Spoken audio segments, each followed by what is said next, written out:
If you have a need to create multiple configurations of an assembly, design tables can help you automate the process. Using design tables at the assembly level is very similar to using them at the part level. The primary differences lie in the parameters that can be controlled at the assembly level. An assembly design table can control two categories of parameters: component characteristics and assembly features, including mates. Component characteristics include state, either resolved or suppressed, visibility, and configuration. Assembly features include state, resolved or suppressed, as well as dimensions.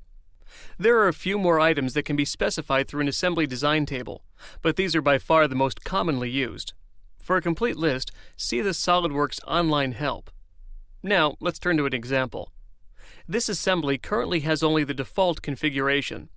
I'll be using a design table to generate 4 additional configurations. The first step is to insert a new design table. This is done using the Insert drop-down menu and selecting Design Table.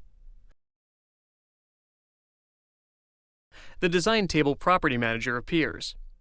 Now, as with part design tables, you have the option to start with a blank table, an automatically created table, or an external table you've created previously.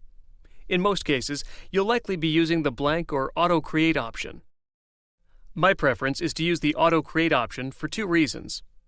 This option will allow you to include any assembly level dimensions, including distance mates, and it'll also format the first row in the table so parameters are rotated 90 degrees.